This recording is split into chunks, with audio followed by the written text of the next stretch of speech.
Heard that, Sanguine? Good evening, It's everyone, and welcome to the zoo. The minions with me this evening are Tyr What up? and Jen, if she isn't gagging on a sausage. nope. It's the season of well, it's actually the end of the season of, but we have a festival. Oh crap! Okay. What? I What's thought I wrong? needed that. Sorry. No, I always have your stream on just so I can at least be a moderator or say hello to people if they show up. And then I thought I used somebody else's stream to make sure I was muted, and YouTube was calling me out again. It was like, did you? Thought I did. How dare you? Dare you? I'm like, oh, okay. But yeah, I was gonna say real quick that for my neck of the woods, Canada, not everywhere in Canada has the same festival. We have different names for it. It's the same carnies though. Yep. If that makes more sense. But Okay. ours is based off of the stampede. So we do a lot of stampede style breakfast. So like pancakes, eggs, sometimes it's waffles if you're super fancy. But it's usually different types of sausages, bacon, ham, pulled Mm. pork. I just had to crack the shits because right before I clicked go, Jen says, if I'm quiet, it's because I have sausages. Yep, it's the end of that Yeah. season. So I had like a lot of leftover breakfast sausages, which sometimes I use them for other things because you can decase them and use them for like whatever the fuck you want. So But- naturally, I had to say, I know. and Jen, who is. Hey, listen, I'm a girl talking about a sausage. It's gonna. You it's are a gonna girl be the talking joke. about sausage. Yep. And we are boys that are gonna make fun of the girl talking about a sausage. Yep. I'm not gonna deny who I am. You're not gonna deny who you are, and we're gonna accept that for what it is. Yep. But that's just what it is. That's why I'm eating those, and I don't mind the jokes. I kind of figured when I said that, but Yep. but It yeah, had to happen. The moment that you phrased it that way, there was no swerving out. Just go straight for the joke. We all had like you loved that one over the plate. Me and Sanguine both looked at it like, yeah, we got this. Yeah, it was. There's no time to crack the shits before the stream starts. I just clicked the button as you say this. It's go time. it's Let's do this publicly. it's one of those things where, as a Canadian, yes, I do know who Tom Green is. I've never actually watched the fucking show, but I know the scene where he's like, "Papa, do you like my sausages?" Oh God, Tom Green was not. He was What's the word he wasn't a comedian funny. He was more of I He have a was flavor of set. the month. Yeah. Like if you give him a set, he can make a set funny. Like a prankster almost. Like he was flavor of the month. Tom Green was the more palatable Andy Dick. Yeah. Yes, and fuck Andy Dick. The thing that surprises No, me no, though, you'll probably have your dick fall off if you do. Well, don't fuck Andy Dick, but just look at him with like angry eyes and tell him you killed the man. Go to hell. the one that really makes me giggle though is the Trailer Park Boys, because that's Nova Scotia. That is 100% Nova Scotia. But it's one of those things where when you guys watch it, it could be just like any other trailer park. My grandmother used to watch the Red Green Show because it would come on just before Doctor Who on PBS. Oh, So that's we cute, watched actually. that. Yeah. So He- I they- got used to he- watching that one with her.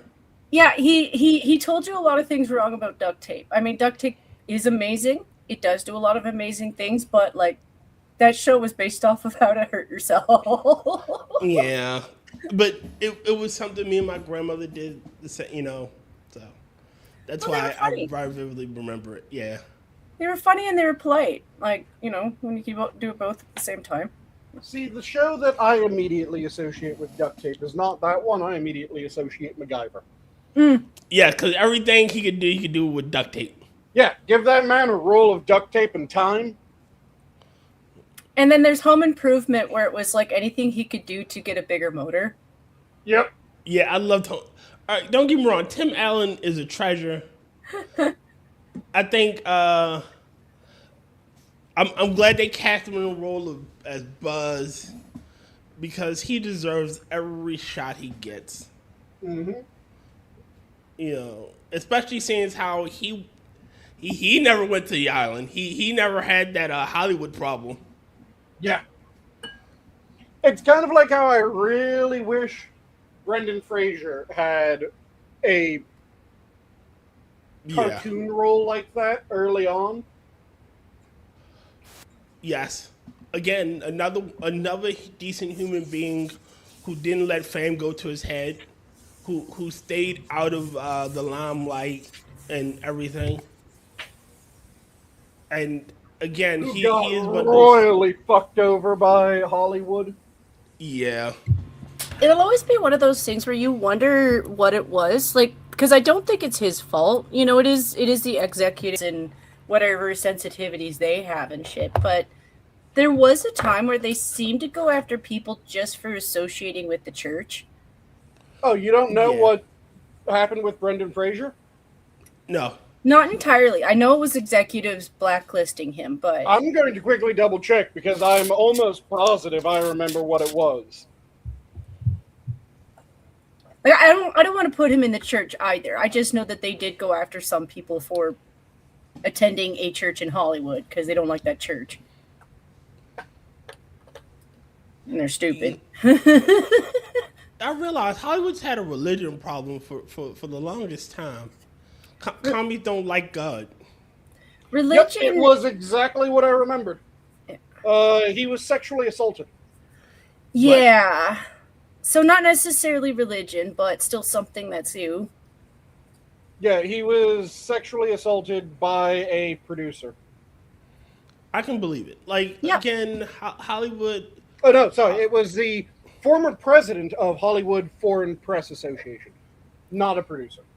Yeah, I'm sorry it happened, but at the same time I'm not surprised because they were going after anybody. Like Yeah. anybody could be a victim, and it's one of their ways of getting control over people. Yeah, and that's the sad part. They use that as a It is part of the reason why I do think they do go after Christians. It's not like every Christian's necessarily a purity test. You know, there are Christians who are happy to indulge in sin, but they still have standards for the most part. So there's some things that they're reluctant to do. Like they're reluctant to steal, they're reluctant to lie, they're reluctant to. I'm not saying they can't or don't do these things. They do. But because it's in the rule set, you're more inclined to not do those kind of things because you know they're wrong. You've been taught they're wrong. You know, Yes. so like all the sexual stuff, that's included. You know, I had this lady from the BBC who I used to not like as much because she was distracting from a lot of the historical shows. But she just pointed out flat out, like back in the day, it wasn't who you were sleeping with. It's the part where you're fucking cheating. It's in the 10 Commandments. Don't cheat. Mm-hmm. You know, so that's a big one with Christians. Like if they get married, like okay, yeah, like there are systems they have to deal with that. Like Christians have a built-in divorce system too. Yes. You can divorce your wife in within the church. Like it's frowned upon, but it's there. Annulments are difficult, but one of the things that can lead to an annulment is infidelity. Yes. Infidelity can lead to annulments. It's frowned upon because you broke a sacred covenant with God. Mm-hmm.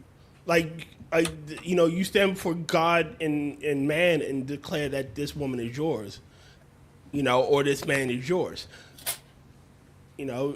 You broke that covenant. So It's also if you can prove that your spouse isn't really upholding their vows, like caring for you in sickness and health, that kind of stuff. Yeah, that stuff is included. Like, do I necessarily think that's a big problem in Hollywood? With everybody, no. With some people, yes. Like if I think of, okay, somebody that I have regrets for is Robin Williams. Like what God, led to that's like a sad one. because I know there's depression. Yeah, you can't fix depression. I understand that. That is just a thing. But you can help people who have it. But if you're surrounded by people who make you feel like you're the loneliest person on the planet, you know, like you're just a number, you're just a name. That there's so this isn't a. I'm trying to figure out the best way of expressing what I'm about to say. So there's 3 different primary origins of depression. You can have a biological origin. This is your brain literally just doesn't produce happy chems. So because your brain fails to produce the chems or fails to produce them in sufficient quantity by some feature of your biology, you need to have them introduced into the system because the body doesn't have them normally. Mm-hmm. You have a situational depression. This is you break up with your girlfriend. Your dog dies, one of your family members dies, like 12 things happen all at once, and you are just plunged into depression. Yes. This can be resolved through change in situation. So the person that gets plunged into a depression because their fiance cheated, gets in a new relationship, and their depression goes. This is fairly standard. There's situational depression. And then there's combo depression. Combo depression is the absolute son of a bitch to treat because you can figure out the chems that are needed and get them on the right chems without realizing that it's a situation that's also playing into it. Or you can get them in a good situation and them still be horrifically depressed because it's not just the situation, it's also the chems. So you need the right chems, the right dose, the right situation in order to pull them out of depression. The other thing I would say with Robin that I don't know, like I think this is like stuff that they're probably researching.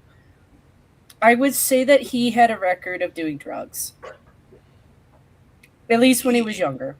What do you mean you don't know if he had a record of doing drugs? He quite publicly stated he did a lot of drugs. I just don't want to list things that I don't know. Like, I do believe that he was on them. That part, like what he's saying, I believe that. I just, because of the time zone, there's so many drugs that I wouldn't remember the name of. He talked about sets that he wrote and then performed entirely out of his fucking mind. High as a kite. It's one of those things because he was doing that. He probably was dealing with the, like, if he had depression, he probably was sort of dealing with the chem side with it. But at the same time, I can't help wondering if the drugs also damage that kind of stuff too. Oh, they do. Yeah. It's one of the dangerous things about taking most meds and why you have to be careful with meds. Take one that everyone knows and a lot of people use. Everyone knows melatonin, right? Yes. Yes. Do you know why you aren't supposed to use melatonin constantly? Why? Do you have any guesses, Jen?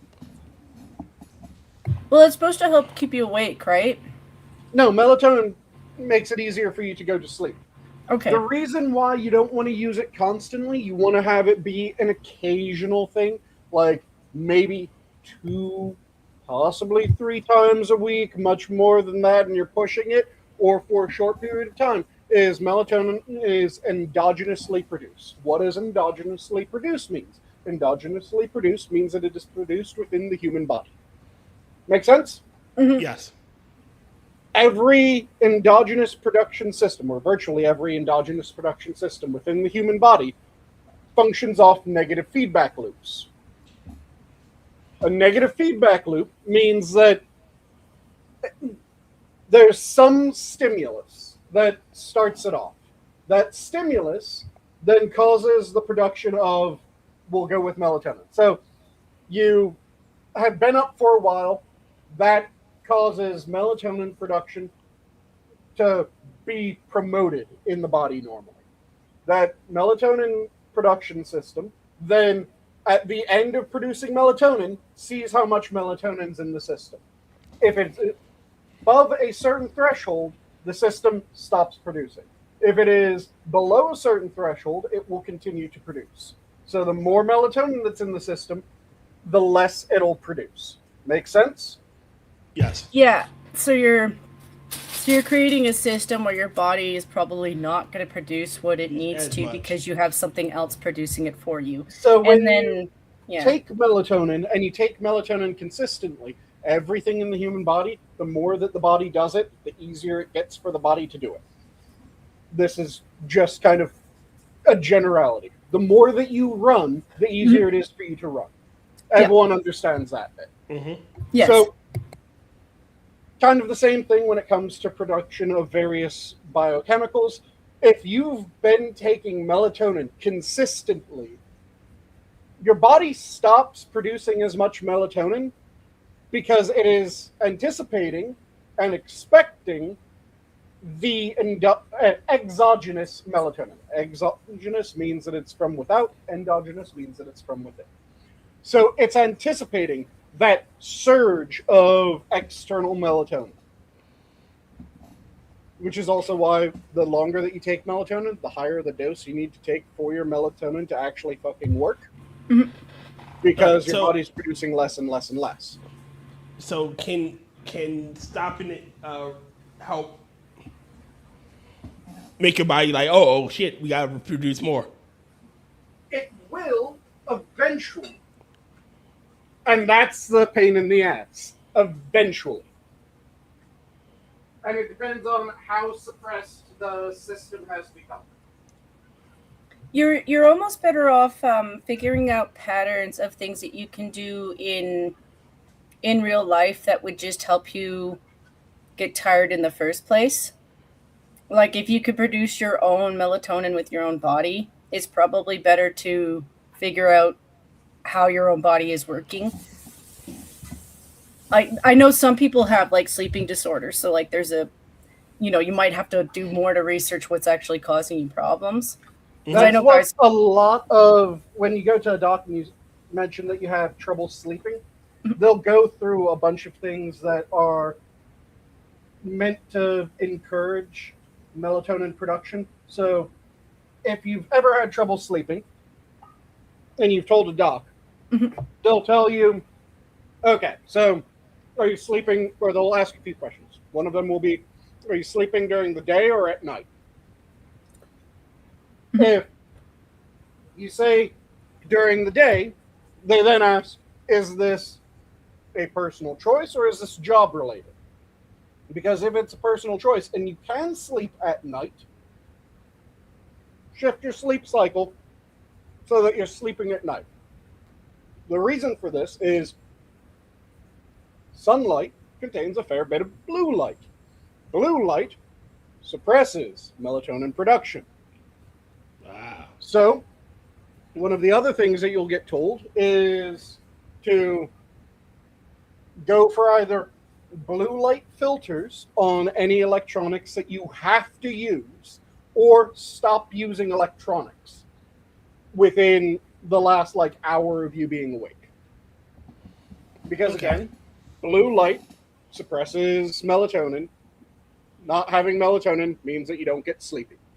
So, you're told sleep during the night when blue light is naturally removed by it being fucking nighttime, and stop using electronics within a certain period of time before you go to sleep, because electronics emit blue. So, those are two things that you're asked. Another is, how long was it since the last time that you ate when you're going to sleep? Because both being hungry and having recently eaten suppress melatonin production. There's a sweet spot of you haven't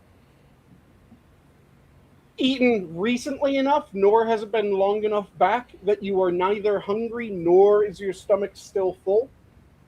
That is the maximum point where you could produce melatonin. So they give you a bunch of different things that are meant to encourage melatonin production and make it easier to go to sleep. these aren't just random bits of bullshit. These are things that have been shown time and time again increase melatonin production or decrease various stress hormones, which also prevent melatonin production. And then there's the weirdos, like the military, where they've trained themselves to ignore sleep signals.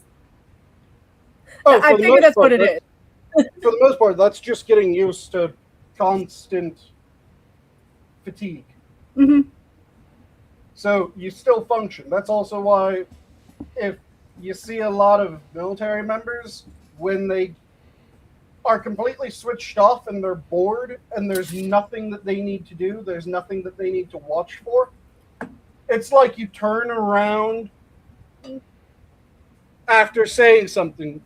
You look away to see, oh, there was a weird noise. Oh, no, no noise. Turn back around and they're already... Because they can sleep at a moment's notice. They can also just deal with not sleeping. Like a lot of cat naps. There's a limit to how much they can deal with not sleeping, but while they're still suffering the ill effects, they can make it seem as if they aren't.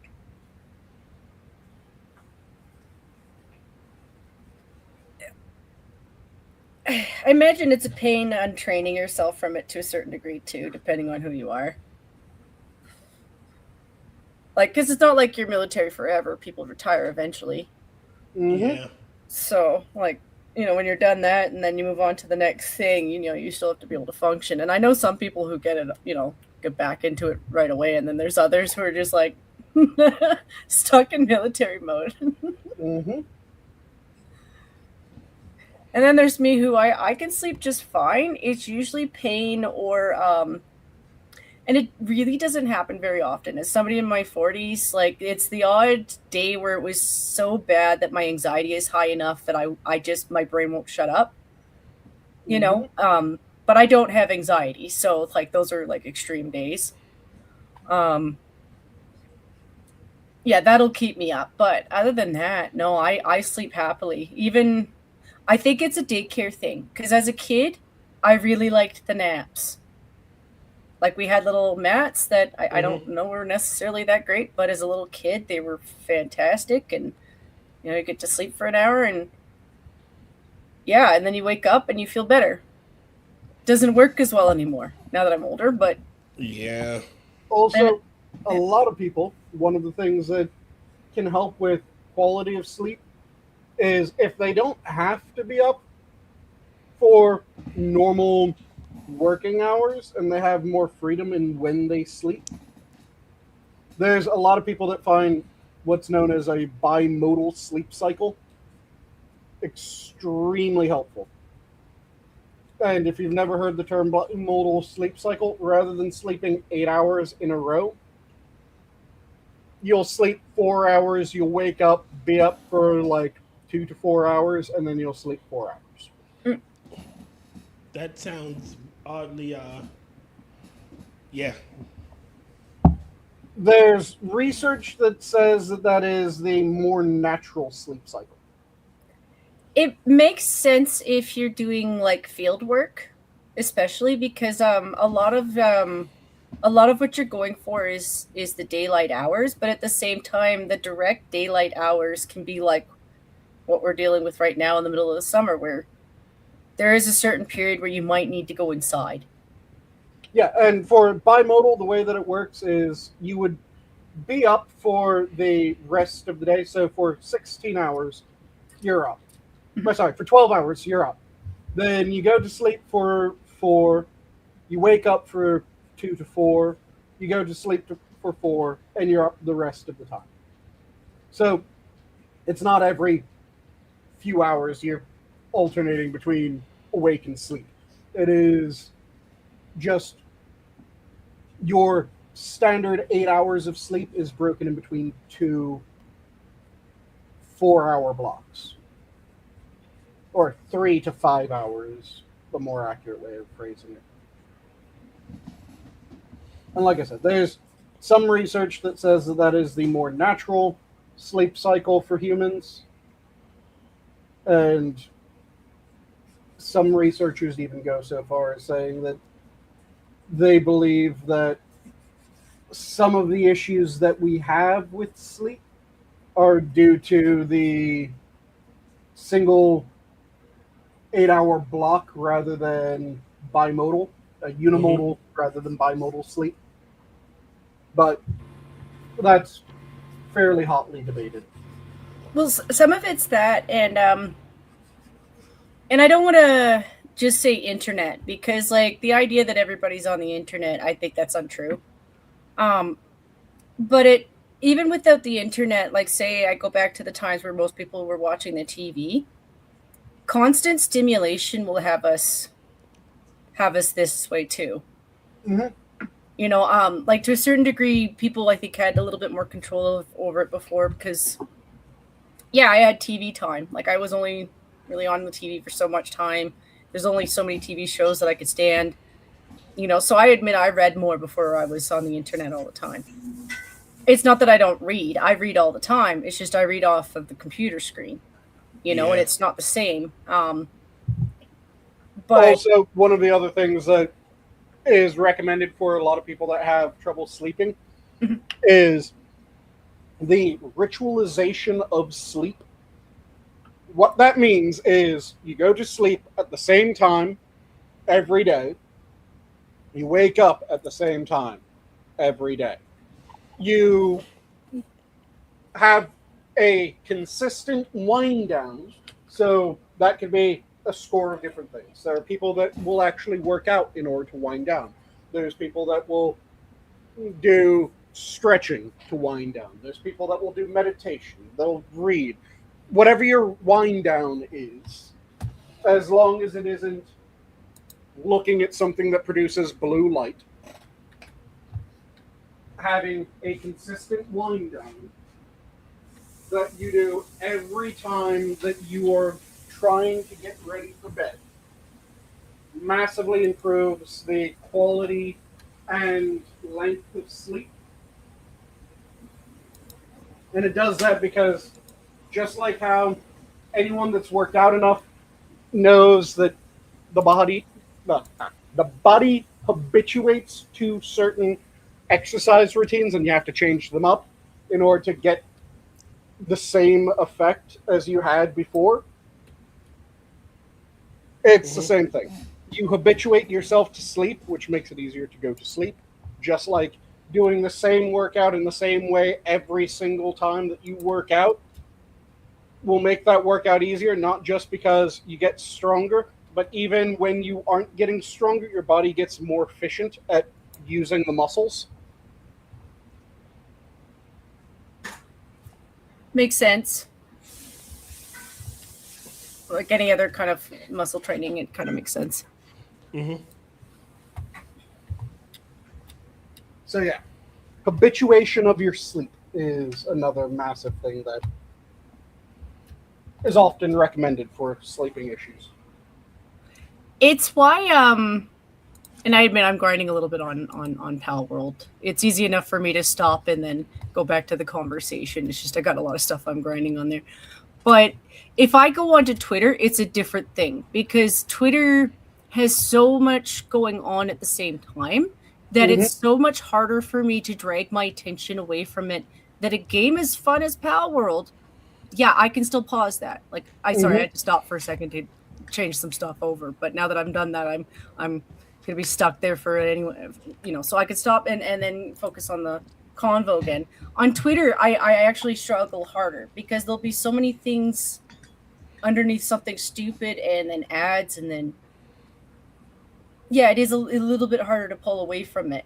So yeah, once I grab like a link from somebody on there or say I'm going to join a stream preemptively, but I just want a topic or two, like I was asked to grab a topic or two. Yeah, I might go there for like an hour or like half an hour beforehand. But once I go onto that stream, Twitter has to be turned off because it's too easy to. You just keep on scrolling, and then you go, "Oh, did you guys see this?" And you're suddenly off to the races on something that you saw on Twitter. It's exactly like that, and Yeah. that's how they work. It is yeah, I'm gonna just say it. It's Las Vegas effect. Rodden says me and the Sandman don't really get along, so I sleep when I sleep. Like I said, if you're trying to get better at getting sleep, ritualize your sleep, stop using electronics, or if you have to use electronics, get a really good blue light filter and make it so that you go to sleep same time, you wake up, same time, that you have a consistent, this is my wind down. And by that, I mean, like, if you are going to say, well, gaming is going to be my wind down, even though it's using electronics, you play the same fucking game every night when you're about to go to sleep. It becomes Stardew Valley is my sleep time game. Level of consistency. Makes sense. Like the other thing for me right now is so like yeah, I am looking for a job and things like that. I'm still not working yet. So the minute I get a job, well, my hours are full availability. I got to take what I got to take. So if they give me all evenings or they give me all mornings, I don't care about mornings. I prefer mornings because their shifts aren't that early in the first place. But it's just yeah, I don't have a problem with training my brain to sleep when I need to sleep. Like it might take me a day or two to really kind of get through it because yeah, you have to reschedule your brain too. And different Um, people have different abilities to do that because there are people that are naturally night owls, there are people that are naturally day people, there are people that are naturally in the middle. yeah, I had to do a little bit of all of it. I mean, there's some that I struggle with a little bit more, but a lot of it was just schedules with managers where they know better, but they did it anyway. Where you close the night before and then open the next day, and you're like, oh, did I want sleep? Anxiety. But you still get at least a couple hours. I don't have as many problems with that. Lately, I'm just while I still don't have a job, I admit I'm taking advantage of the fact that it's still cooler at night. So if I stay up a little bit later at night, it's because it's cool at 2 o'clock in the morning. And then I do try to go to bed before it's actually like so early in the morning it's the next day because it is actually better to try to get some of the sleep when it is that kind of cold. So I try not to go past like 2 to 2:30 because I know if I do, I'm losing the sleep that has the better feelings to it because it's cold. Mm-hmm. So I don't want to do that. I regret it because then I sleep in like I don't like warm sleeps. I've done night shifts before too. Those are not fun, especially in the summer. That's why AC and Yep. blackouts. Yep.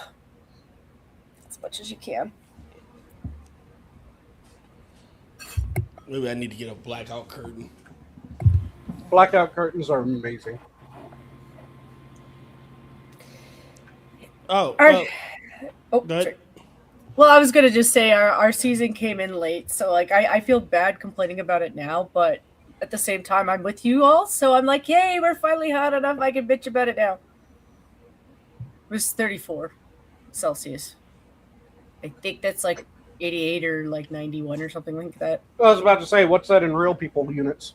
Yeah, I think somebody checked. I think it's like about 88 to 91. So, because we have a little bit of humidity from. Sanguine, I wanted to. I saw this earlier on the Twittix, Okay. and you of all people would understand my suffering when I saw this. Let's see it. Uh-huh. And You like to drag it out. Is again to gets some minions pulled. Oh. You would understand my suffering.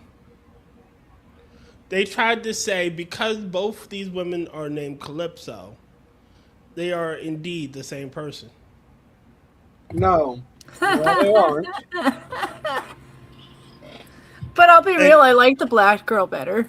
I like I forget her name. Lisa, I think it's Lisa Bonet. Yeah. But She they was are cool two. in that. Like I loved her in that. So Yeah, but they are two different Yeah, beings they are. with the same. Even the canon of the universe, Calypso is what, a Caribbean goddess, and this Calypso is Greek. Yep. They are not the same. no, Yeah, they are not the same not even remotely. mythology. Yes, they just have the same name. And again, if the casting of Calypso in Pirates of the Caribbean came out today, the entire far right idiots would scream about wokeism and the great replacement of white by blacks in cinema. And I'm looking at this like, I'm like, no, bitch, do you know where the Caribbean is? It's near to South America. I wasn't even thinking of like, have you read a fucking book? Like, Greece is very much near the coast of Italy. It's why they know each other so well. But no, I do think that way. I'm autistic. I see the map. And I'm not very good with where exactly, but like. Well, no, it's not even. All right, so the Greeks and the Romans have the exact same set of gods under two different names. Mm-hmm. Even some of the names overlap. Like I believe there is an actual no, that's Helios. There are a few gods that have just one name. Uranus and Uranus. Yeah, so you can clearly see the overlap in those systems.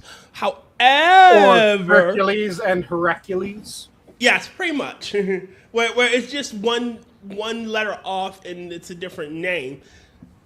But if you know geography, you understand that Calypso in the Greeks can't be the same goddess as Calypso in the Caribbean. No, they can't be. It's also like, yes, two things can be. I know I hyper focused on where it is, but like the time and where it is does change it because like the Greek Odyssey is from a couple thousand years ago. Yeah. Oh, and this is another one that pissed me off. Go ahead, Jenny, way while I that pull it- it up. Well, no, like the Caribbean is like, okay, like I'm not talking about the natives that used to be from the Caribbean, but the Caribbean is what, like the 1700s, maybe 1600s, because 17. Well, the thing is that if you're going for the deep lore of the Pirates of the Caribbean, that sounds a bit weird to say, but if you're going for the deep lore, Calypso is Calypso, the Greek entity Calypso, but the way that Calypso works in Pirates of the Caribbean is Calypso inhabited the body of Tiadama. Yeah, Tiadama, who was a voodoo priestess. Well, no, I rephrase that because technically she was imprisoned in the body of Tiadama. Like they just like the Brethren Court stripped her of her power and imprisoned her in Tiadama. Well, from what I remember, it was she inhabited, and then while she was inhabiting the body of Tiadama, that's when the Brethren Court stripped her. So it trapped her in Tiadama. it's just But again, you have Calypso enters the body of a voodoo priestess and thus looks like the voodoo priestess. in That a is an world. entirely different thing. It's kind of like saying, well, they shouldn't have cast Loki as a horse. Wait, what story were they doing? Well, they were doing the story of the giant mason and him building the wall of Asgard. You mean the one where Loki turns into a horse? Yeah, that one. And you're complaining that he turned in, that they cast a horse to play Loki in the myth where he turns into a horse. Yeah, Loki wasn't a horse, except in that fucking story he was. Yes, but go ahead, Jen. It's just that my brain has room for for a little bit of leeway when the time zone opens up for it to work out that way, where it could.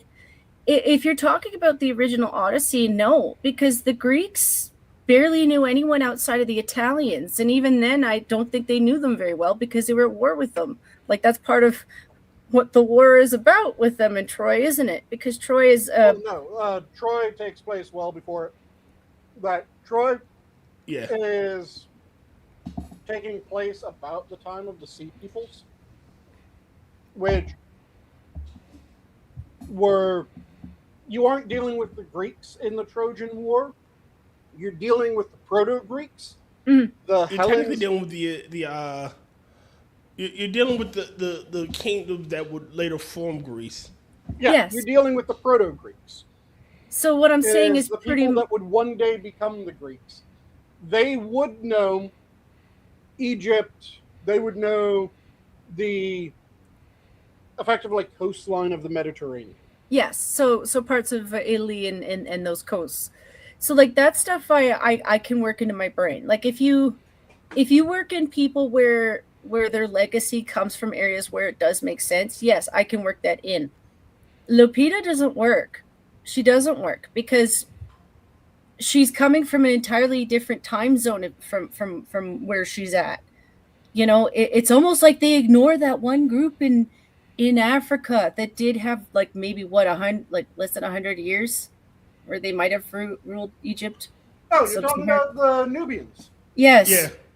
You know, anytime that you want a badass ancient queen, go to Nubia. Yes, I forget her name. But if you incorporate a story where you're talking about the Caribbean, where, well, yeah, by the time you get to the Caribbean, we've shifted a lot of human beings. I didn't want to go there because it's like they hyper focus on that shit all the time. But we moved a lot of people, you know, so a lot of people became new groups on their own. Caribbean is kind of a part of that. They're a mix of the natives and the people that were brought there, a lot of whom were slaves. I'll just call it out for what it is. So the idea that you have a voodoo witch doctor who gets possessed by, even if she was the Greek god, I could still understand that in that movie franchise, because several times they explore magic. Mm-hmm. Several times. So like the idea, like if they had Zeus pop out of nowhere, I wouldn't be surprised, because that's kind of the magical world that they're coming from. But if you throw in the time zone with the Caribbean, yes, you have actual encounters where, yeah, we were interacting with people of color. Yeah, it's kind of like how I didn't really have a problem with The Princess and the Frog, because The Princess and the Frog, they went, yes, it is a French tale. We're telling it's a retelling of it. Louisiana version of the French tale. So our story is going to involve voodoo rather than effectively fae and witchcraft. And it's going to be set in Nolans rather than in France. Okay, yeah, that works. You have a culture of people that were brought up in a French tradition. They knew French stories. They told their versions of French stories. And you're telling one of those versions. Yeah, makes sense. It's kind of like how there would have been ways of making it work to have the Little Prince or the Little Mermaid not be a red-headed white girl. Yeah. There's ways that you could have done that. You could have done, well, rather than having our story set in the Atlantic near the coast of Denmark, we're going to have our story set in the Caribbean. Yeah. And it's going to be at this time period rather than that time period. So we're telling a story of, we're taking the Little Mermaid and we're just popping it into a different area. It's kind of like there's Romeo and Juliet, where Romeo and Juliet is set in New York. Yeah. Yep. It's like when they Disney did that little Cinderella with the black girl, because they picked it in the current day. I'm like, that's cute, actually. I don't mind that, because you've switched it up already because it's current day. You know, Yes. so it could be anybody, and you've picked it's an American story now, right? So yeah, any girl could fit in, and it features something that feels like a prom, so there's nothing wrong with the way they went about that. I Yeah, you have cheered to that put on in, because it was cute. you have to Mm-hmm. put in the legwork. So you want to have a story of Irish Fae fucking with people in America? Okay. Mm-hmm. What's your story? How did they end up here? Well, we're going to have it where an Irishman brought over some element of the Fae, or instead of that, there's specific things that make it so that the Fae can cross between Tin and Og and reality. Mm-hmm. And by bringing those things together in America, they accidentally made a Fae portal where the Fae could come in and fuck with people. Okay, yeah, that sounds like an interesting story. We want to have a story of the Norse gods in North America. How are you going to do that? Well, you remember the Markland settlements? Mhm. Oh, There you go. that's actually pretty fucking interesting. Well, even and I don't know if you remember the movie franchise, because it's an old horror, and it was rather tacky for some of it. But the Leprechaun kind of That's- covered. Yep, that's one of the ones that I was going to mention. Mhm. That the Leprechaun had it where. Yeah. How did the Leprechaun end up in the U.S.? Well, an Irishman stole its fucking gold and it hunted him down. And it brought his gold to America, thinking it would get away from him. Mm-hmm. See, I would have made that into like a TV show, but like branched off from it. Like, it's not just the Leprechaun guy. Like, yeah, he's like, super scary and stuff. But like, when you explore all the other different forms of fairy folk, they're all terrifying to their own degree. Depending on which group of fairy folk you're dealing with. So if they expanded upon that, where they made it like a full TV show, like, yeah, you might start off with the Leprechaun guy, like he's just the first example, but you get a little bit of everything. And Like- that's functionally what happens in a lot of early American folklore. A lot of early American folklore, especially when you're talking like Appalachia. Appalachian folklore is a shit ton of Irish folklore set in America. Yep. Not all of it. Some of it is completely novel. Some of it's relying on the ancient native stories. But a shit ton of it is Irish folklore set in America. Because you have shit like the Mountain Lights or Mountain Wisps. Have Yeah. you guys heard of those? Yep. They're will-o-wisps. They're will-o-wisps set in America. That's what they are. Mm-hmm. And will-o-wisps were Celtic. It's my whole take with the Odyssey is, okay, Nolan wanted his own version of it. He wanted his own vision. I get it. But like, if you want to make it something that's more modern in your thinking, but you're going with something that's supposed to look ancient, you're just confusing everybody. You kind of got to pick one. So if you want to go with your modern, well, you didn't want to do that either, because you knew flat out it would be just completely boring. Well, no, I vehemently the way he disagree did with it. The would way he be did it. boring. Because you could very easily make a mod fantasy. That's not Odyssey. what I meant. That's not what I meant by what I was saying, though. I know, but I just want to point out, you can make a mod fantasy Odyssey. You can Yes, you make a sci-fi Odyssey. You can make Odyssey stories set in any time frame you fucking want. Just don't claim that it is the story. Don't claim that it is Homer's Odyssey, Yes. Yes. because Homer's Odyssey is set in ancient Proto-Greece Yes. and the Mediterranean Sea. That's where Homer's Odyssey took place.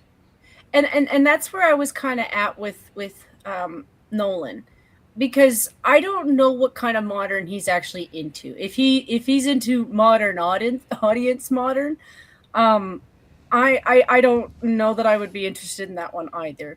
In terms of like an Odyssey that was based on like current day, absolutely, they've done similar things before. Kind of see a little bit of the Odyssey from it. You just got really warbled for me. Yeah, Did you get she warbled did for too you? for me. Sorry, let me check my sound. I did have problems, so maybe it reset things. Yeah, I'm down a little bit. Shit, having an Odyssey story set during one of the world wars?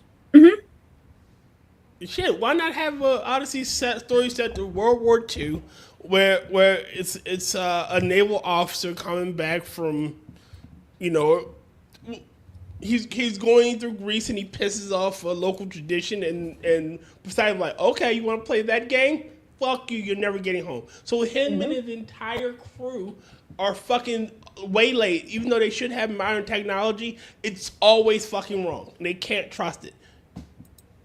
So you have this modern story. It's him trying to get home to his wife or his family. It's just all of the settings in a story creates the image of the story that you're making. And when you do that stuff, it does allow for tweaking. Like, I'm not anti-person of color. I'm not anti-gay person. I'm not even necessarily anti-Elliot Page. I think Elliot Page needs to get better friends, because you looked ridiculous. You don't look like the kind of dude who's really a soldier, not even remotely. If I were to pick you are not. Like, even if I were to pick a trans person as like a warrior type, and they're a little bit old for it now, I'm gonna stand by what I said earlier. Buck at least looks like a dude. I'm not gonna pick Buck the Angel dwarf to be one of the you could have Buck Angel, and Buck Angel not only fits the role, but Buck Angel also used to taking it just like the ancient Greek soldiers were. Nice. It's one of those things where sometimes the look does kind of matter, and for like a warrior, you don't, even as a girl, you don't look like a warrior. Okay, like I have respect for Ronda Rousey. Like, I know some people tease her for not being as pretty as Gina. I think Gina's gorgeous, but you know, I respect that both women could beat the shit out of me, and probably some men too. You know, I do have respect for people who've actually put in the effort to become a warrior. But when you know that that's not you, that's not the role that I would have picked for myself, you know? And like I said, I think Elliot should get some better friends, because whoever your friends are giving you really shit advice. They are. But as far as women who do that kind of stuff, it is an oddity. It is a rarity. It is kind of why I can accept that some people would be a person of note in a story, because it is a weirdo thing to do. Like, a lot of women like to talk tough, but then you actually put them in a situation and all of a sudden reality kicks in, and no, they're not actually up for it. You know? And that's your instincts. That's just stuff that you can't change. Some women are insane, and I don't mind that there's the odd oddity, but I don't believe in changing the whole world for the odd oddity. I don't mind making some wiggle room for them, but at the same time, I don't rewrite stories for weirdos, you know? And again, if you want to have badass warrior women, and you want to have it based on ancient historical myths, Amazons. You want badass warrior women that are not mythological in nature. Okay, how about the fucking female snipers from World War II that were trained by the Red Army? Yeah, some of the Russians were scary. That's the thing. Mila Pavlichenko was one of them, if I remember correctly. That's her name, Lady Death. But see, that's the problem with Hollywood. They don't want to. They don't want to tell historic women who were badass. Like, I would love to see a story about Boudica. Boudica was a bitch. You want to have a historical female that was fighting against the traditions of the time and proving that she was just as capable as men around her. Ada Lovelace. Yeah. Do you know how fascinating it would be to have a realistic story of Ada Lovelace? It would be nice, wouldn't it? Shit. Woman Again, was fucking brilliant. You want another one that's a really weird one? I believe it's Hedy Lamarr. Let me quickly double check that I'm remembering the right actress at the right time. Austrian American actress. I think you're talking about Hedy Lamarr. And yep, I am thinking Hedy Lamarr. I just wanted to make sure that I was thinking the right person because she was insanely brilliant. And it's something that most people don't know.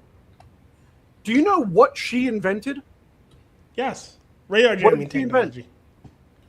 Say again? I'm cheating, to be honest with you. Because I had to look it up, make sure it was the right one, too. Yep. She co-patented a World War II frequency hopping system to prevent torpedo signal jamming. Yep. Which also is the basis of like Wi-Fi And now, GPS. and And GPS Bluetooth. and a shit ton of other devices. So you She is want to the mother. have someone who is the inspirational female lead that's absolutely brilliant. Tell the actual story of Hedy Lamarr. Shit, Well- again, there are tons of... Another one they could re-explore at any time is Amelia Lockhart. Like, I don't agree with everything that Amelia did. Like, when you look into how headstrong she was about it, but at the same time, I still admired her guts to give it a go anyway. Mm-hmm. Like Talking some about people, Amelia Earhart, yeah, the female pilot. Yes, Amelia Yes. Yeah, Earhart. she not combined Lockhart. it with. sorry, I didn't mean to. I think I'm doing it because of the Brits. Like, they've kind of really stolen Amelia as a name. Well, it's because you combined it with Tifa. Yeah. Because But see, it the was problem is- Amelia Earhart and Tifa Lockhart. Yeah. But see, again, there are great women who deserve recognition in history, but however, Hollywood won't give them this recognition that they deserve. Again, like you said, you have Amelia Earhart. You have women like Hedy Lamarr. You have warrior women who did great shit like Boudica. You have I would love Hollywood would never do it because they wouldn't fuck with the Japanese. I would love to see an actual fucking Hollywood production of Lady Snowblood. Oh, or the Chinese pirate queen. Yeah. What was the name of the queen that the invading army killed her husband? So she said, you know what, we're going to surrender, but our you people are going mean- to give you a special tribute, huh? You mean Olga? Yes. So hold on, let me tell a story. So her kingdom is at war with another kingdom, and they kill her husband, and they start sending her overtures like, hey, you need to surrender. She's like, okay. So, but she said, our people want to give you a special tribute. So my people are literally going to carry you in your ship into our city. You skipped part of the story because let me tell the middle part and then I'll let you take off with that bit. Okay. So her husband goes to war. Her husband dies in war. The force that her husband died against demands surrender. So they send an emissary, and the emissary arrives, demands surrender, is absolutely slaughtered. Yep. Totally forgot that part. Yeah, you're right. My bad. And they send back a message saying, we aren't sure what happened, but it looks like one of your emissaries was on their way here, and they died on the way. We don't know what's going on. Please send word back. So they sent a second emissary. I think it was the third emissary was the one that actually survived long enough to get back. Yeah. And then it was they sailed upon the city in their ships and ended up in the river right next to the city. And now I'll let you take over. All right. So, like I said, they're like, all right, come on, we're going to, as a tribute, to show our surrender, we're going to carry you into the city. So, okay, well, they're on their ship. They didn't think much of it. They get carried in. And she has her people truck them in a pit. Well, in this pit, they had all kinds of combustibles and shit to burn. And she goes, so you motherfuckers, not, I'm paraphrasing here, but I like my version. So you motherfuckers killed my husband. And she tosses the fucking torch, and so do a whole bunch of other motherfuckers. And just cook them on their ship. Mm-hmm. Again, there were badass women in our history. They're the exception that makes the rule possible. Again, it's almost like we base heroine off of something, or heroes off of something, because there's always that weirdo that just does something where like they were thinking outside of the box, or they push themselves a little bit harder for whatever reason. Yes. It's not just a trope. It's kind of based off of people. And yes, we big fish people sometimes too. Like, oh, that fish I caught, it was this big. Yes, we do that with some of our heroes too. Like, there's even some people from recent history. In my own head, when I rewatch some of the old 9/11 stories, there's certain people in that story that in my head, in the past, I could see someone making them a hero. Mm-hmm. Yes. And like, because they deserve it. Another really good example of an insane historical story that I wish someone would make a proper movie of. What? Have you ever heard of Akai Teruko? No. Akai Teruko was the wife of a samurai, and her husband was fairly well known as well. But her husband had a tradition of kind of trying to get in on a war after the war was already decided, but in a large enough way that it was I'm here, I'm helping. Yay! Well, at one point, her husband got taken hostage. So their enemies decided to surround their castle, thinking that, well, we got the husband, so the castle's going to surrender easily. A 70-year-old woman, because, yeah, by the way, at this time, her husband was like 78 or 80 when he was captured. Yeah. She was 70. The castle gets surrounded. No one else takes command. She takes command. She proceeds to hold out at this castle for an insane fucking time. Charged several times out of the castle, then returned to it, held until eventually the other force was able to get to her and relieve the castle, surprised to find a 70-year-old woman. Family continues on for a while. And eventually her husband dies.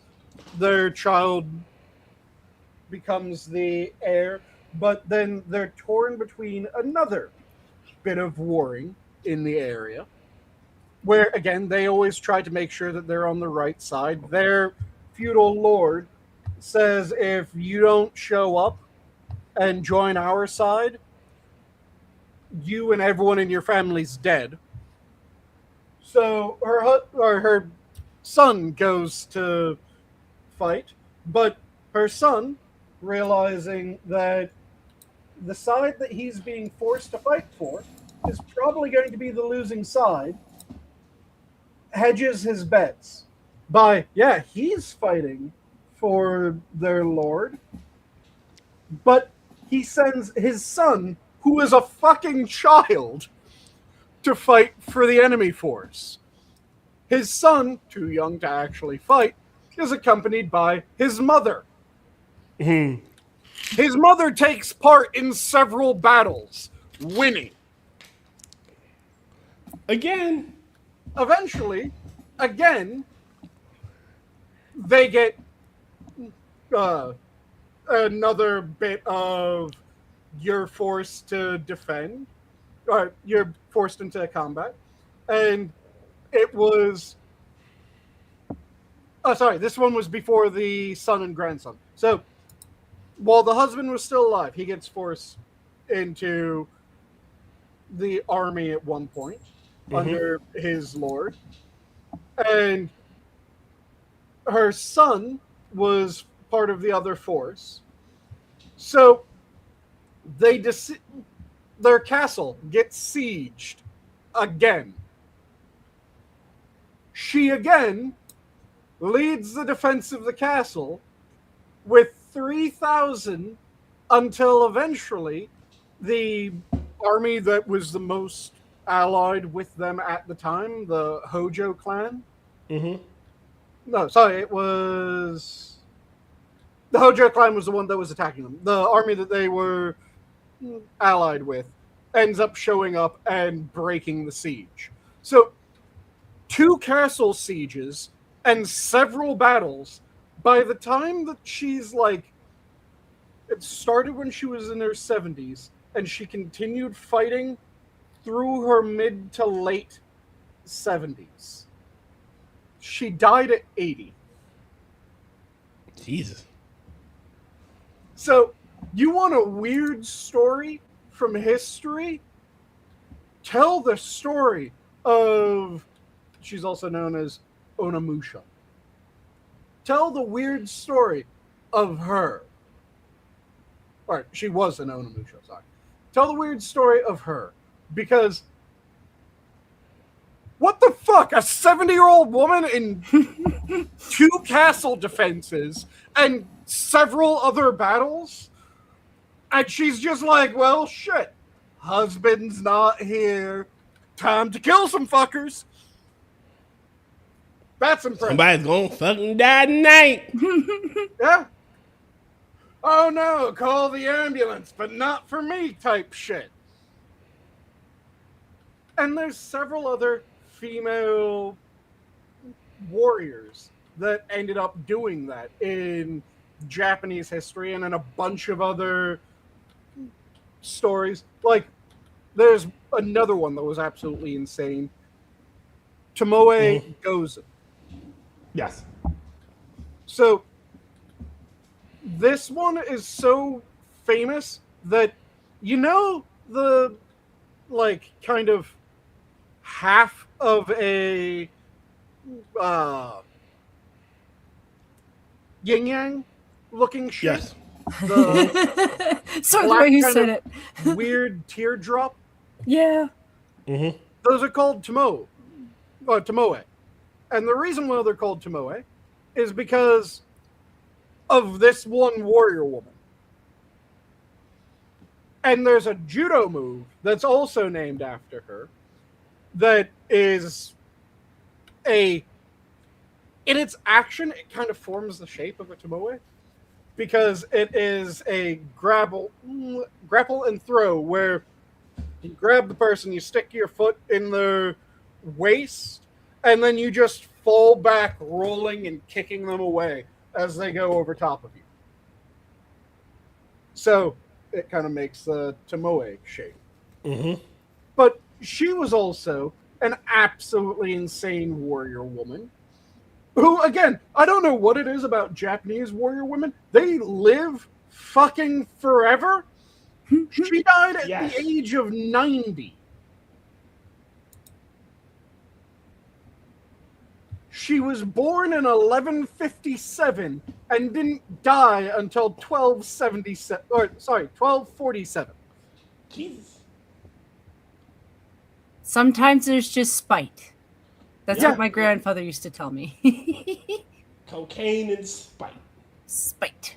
And with her, part of it, if I remember correctly, this is the one. There's one of the Japanese warrior women that she did it because she was in love with a lord who was kind of shit at fighting. So she learned to fight in order to try to win him over. And at one point, it's meant to be their final, the Lord's final battle. He's going to die. They're outnumbered ridiculously. There's no way that they're going to make it out. He tells her to run away because he actually loved her too. Mm-hmm. And not only does she refuse to run away, she sneaks away before anyone's able to realize in the early morning, goes charging the enemy, manages to goad the enemy general into single combat, decapitates him, rides back with his head, and goes, "You get to live!" Man, love make women do strange shit. Anime ain't wrong. Some of them are crazy. Yeah. Power of God and anime. There's a whole host of absolutely insane historical characters that if you want to tell the story of a badass warrior woman, you can tell the story of a badass warrior woman. There's a whole bunch of ways of telling stories. If you wanted black people in an Odyssey story, don't make it Homer's Odyssey. Make it a story based off of the Odyssey. Set it at a different fucking time. Yes. And yes. Boom, you have an Odyssey that has a multiracial cast. It's just minor details. Just like actually write a fucking story. Yep. Again, you don't. Again, if you want to have this, again, you could. Allegories exist. Adaptations exist. You can set it anywhere. Again, let's go back to the World War II aspect. He pisses off Poseidon. Now he's traveling fucking everywhere. You could have, black air. Hell, shit. You could have airships. You could have planes and shit. Yep. You can even throw in that the war, like they're constantly fighting against the. They're still fighting the Japanese because reasons. Yep. You can tell the story a shit ton of different ways. There's certain stories and certain characters that you can't just race swap. One of the ones that I think would be the funniest if someone tried to race swap just randomly, fucking Othello. Yes. Could you imagine if someone, out of ignorance of what the fucking story is in Othello, tried to race swap one of the random non-Othello characters as black? It does not work because the point of Othello is he's a man out of his own depth. He does not look like the others, and Iago is pissed at it. Like, yep. You shouldn't even fucking be. Iago's a massive fucking racist, even though the Moor is like one of the best fucking fighters there. Mm-hmm. Mm-hmm. And he's pissed at that the Moor is like technically the lord of the castle. The only way that you could successfully race swap Othello is it has to be Othello and the rest of the cast are race swap, or the rest of the cast is race swapped away from whatever Othello is. Yes. So you could have Othello where rather than all of the characters being as they are, all of the characters are Japanese. That would work. They would do that. All of them be Chinese. That would work. You could have, but if you make any of them black, you have to make all of them black and Othello white. But they would never do that. Or Asian. See, the problem is shit like that will require a level of intelligence and them to get out their own ass. They would never do that. Because that's the only way that the story maintains what it is.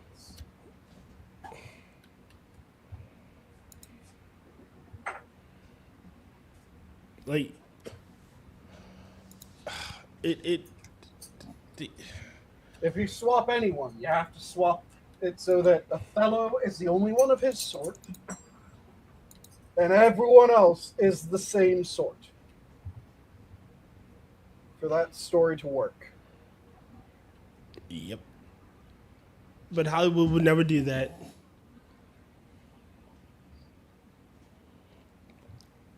It is they're killing their own industry.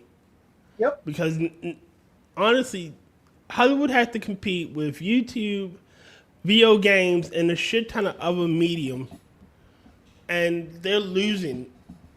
They're losing hard. And they're losing out of their own choice. Yeah. Like, because these choices aren't being foisted upon them. Nope. In fact, people are saying, please, for the love of God, do not make these choices.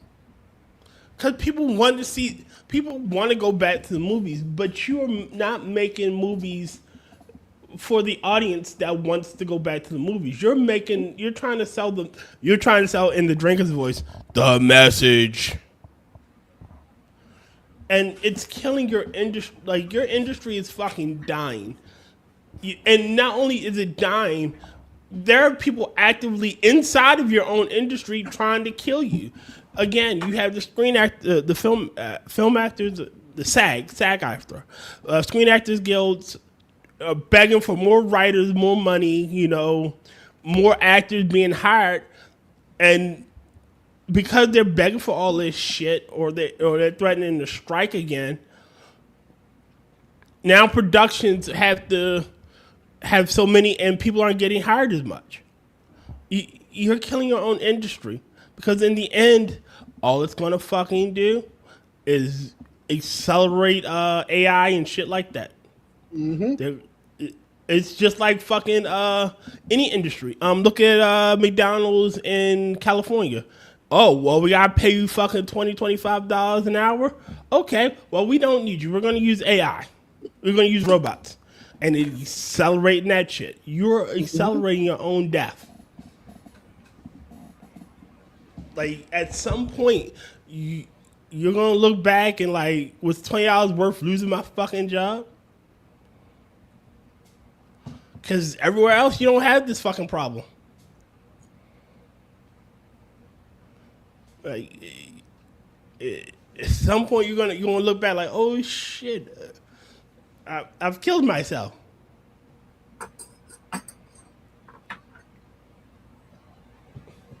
Do I have that one? No, I don't have that one. Yeah, it's infuriating.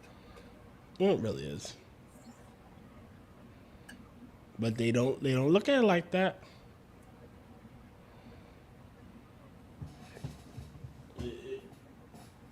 And by the time anyone realizes what's happening, everybody's gonna be, oh shit. We didn't know. We didn't think this would happen. They would actually call our bluff. I'm curious of tonight. How is tonight a night that we were late? We were on time tonight. We usually are on time. Yeah.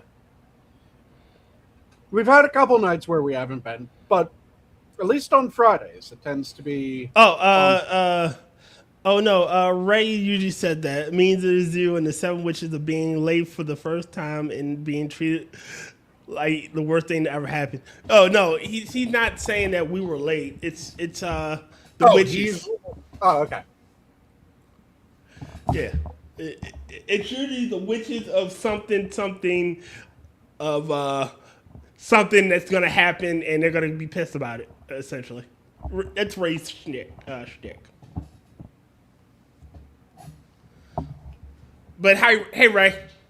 Mm-hmm. But again, it's they're gonna kill themselves, and all I'm gonna do is sit back and laugh. Because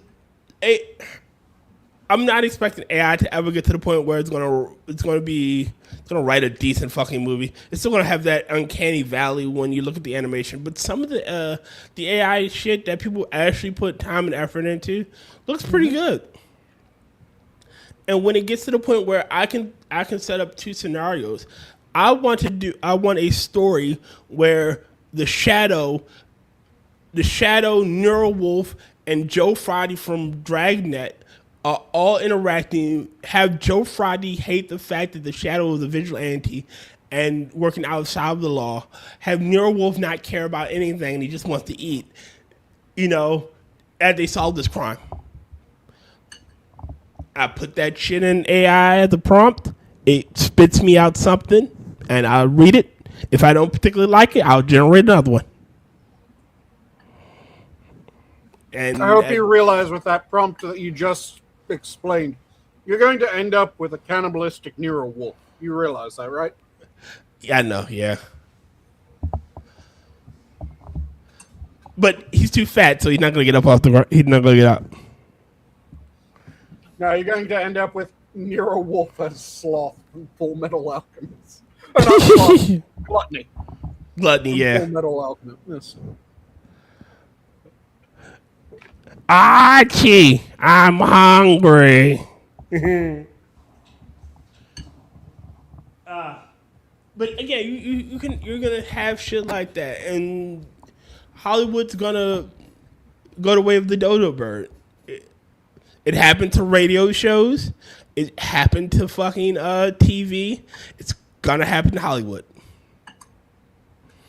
And if video games if video game companies don't straighten up and fly fucking right, it'll start happening to their businesses. See, I don't necessarily agree. What I think is going to happen is that movies will continue being a thing. It's just our tolerance for shit movies is going to continue to decrease. As AI... No. Well, yeah. I don't even think it's necessarily that. I think it's more of as AI gets better, I can have random actors and actresses. I can have a generated voice. Give me an actor that looks similar to this person. Okay, it looks similar to that person, but it's not quite that person. But okay, put them in a role. Or here's a shit movie. Rewrite the ending to something I like. See, no. Again, disagree because I think that it's not going to get rid of movies. Mm-hmm. I think it's just going to make it so that the movies will have to be more responsive to the audience in order to continue getting audience. So bad movies will fail out at rates that we've never seen before. Okay. Good movies will still succeed at high rates. It's just they're having growing pains because we're getting more selective now. So they can't just put out slop and have everyone go, ooh, slop.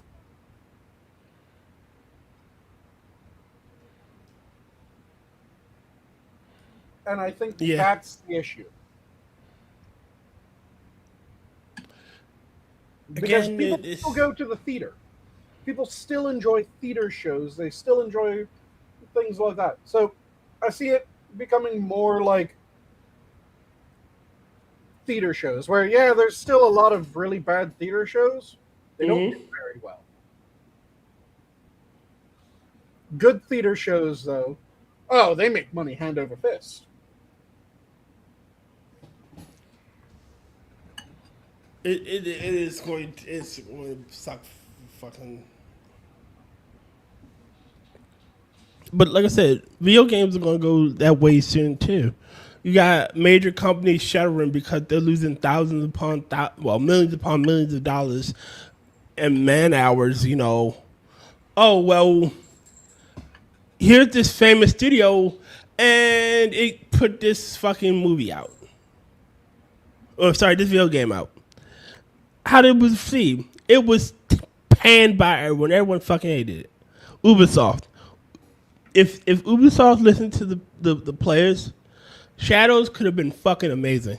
Mm-hmm. We don't want.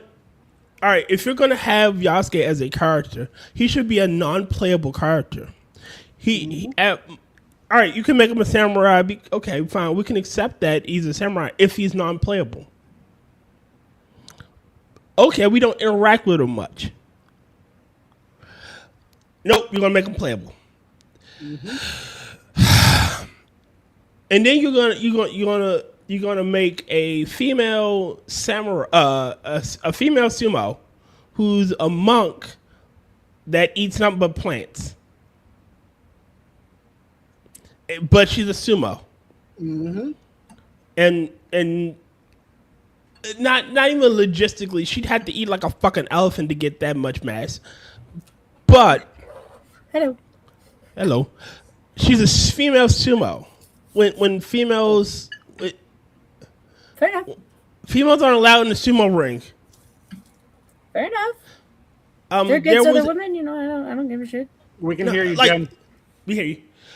No, there was a famous one of these sumo in a match like had a heart attack or something to that effect, or got injured, and the female paramedic, they had to get a male paramedic because she wasn't allowed to enter the ring.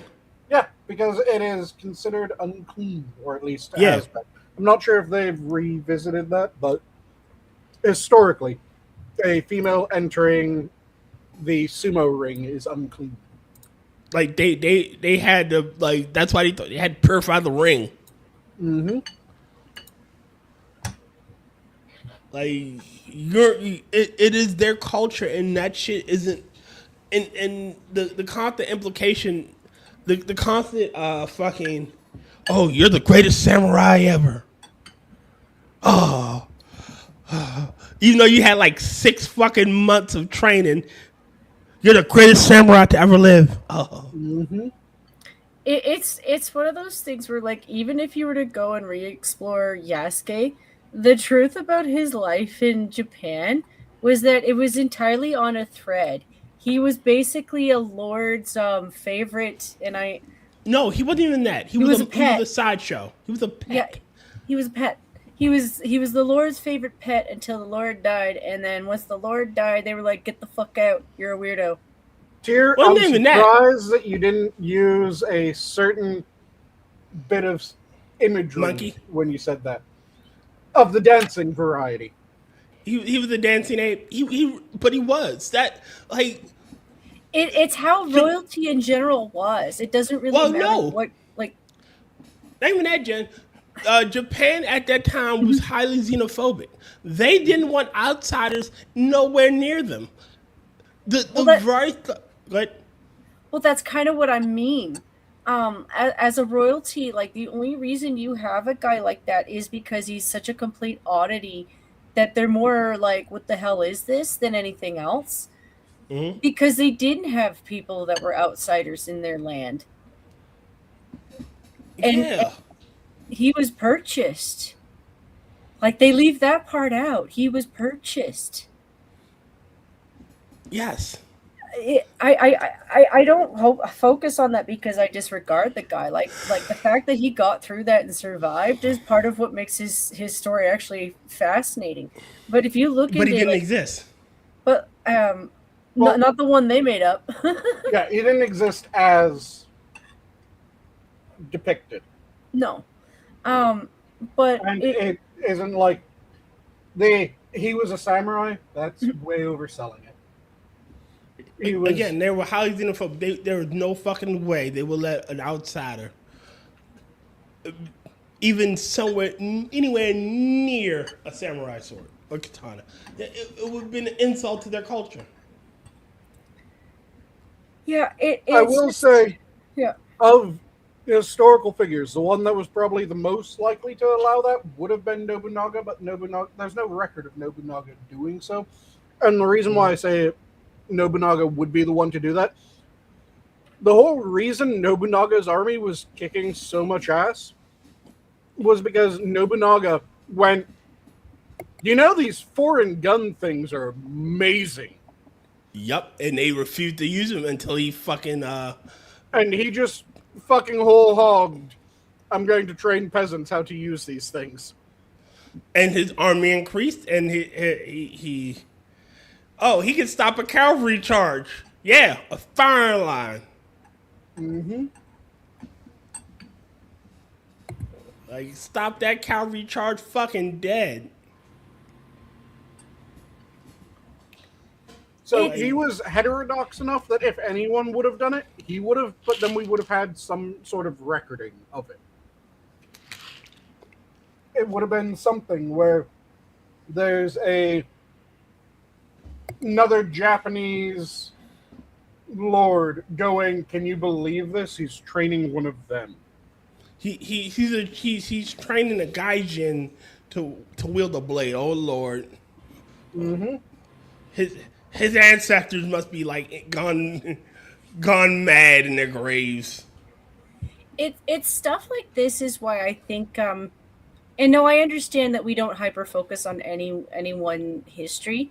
It's why I wish we did give a little bit more history time to different countries because Japan's history over the last like 200 years, 300 years is night and day. Like they did go from medieval times to current day more in the last 150 years to 100 years. Well, It half. Go ahead. No, you're good. You're good. I was pretty much I, done. I was saying half of that is because by then their modernization happened around after the fucking European after America happened. Like America was already well established, and Europe had already fucking industrialized. And holy shit, let's see what they're doing. I think it was the Dutch. I'm not really sure exactly, but I think it was the Dutch who basically was like, "Hey, listen, you're going to get left behind if you don't Oh try to no, it catch up." started off with the Dutch. They forced a trade port open. And then it was the Americans and the uh, Perry's trade fleet that came in and they went, listen here, you can trade with us. Right, you see that castle? Yeah, it won't exist. I suggest trading with us. Mhm. And it progressed rather quickly from there. But yeah, it was modernization didn't really start until the Meiji Restoration. Yeah, that's And where I that was was going with. I get that 1668. time. Yeah. Yeah. But again, it had some things had to be fucking forced. Hmm. But I don't doubt a lot of that stress was probably cultural shock. Like they've been living completely isolated and yeah, a lot of cultural shock. I'm not blaming them for their actions, by the way. They did what they did. Like I know what side I'm on, but um yeah, like that's a whole lot of overload of information. Like what the whole world is doing that. Mm-hmm. Again, hey, you want to live? You want to live in your mud hut, or you want to be here with us when we got cool shit? Yep. And I'm proud of where they've gone. Like Japan. I just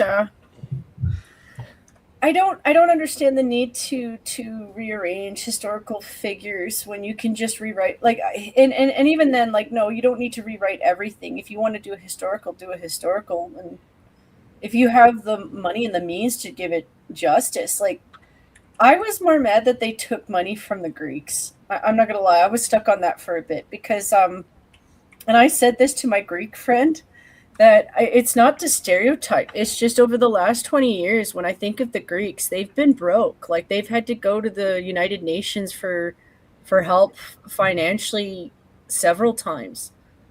You know, like they've had crashes a few times. Like their kids are struggling to get real jobs. So a lot of them are like trying to get educated and then yeah, if they can get a real job overseas, they do that because there's no money in Greece. And so they gave taxpayer dollars to Nolan to make this movie with the thought that they would film at least something on their coast or hire at least somebody with Greek ancestry.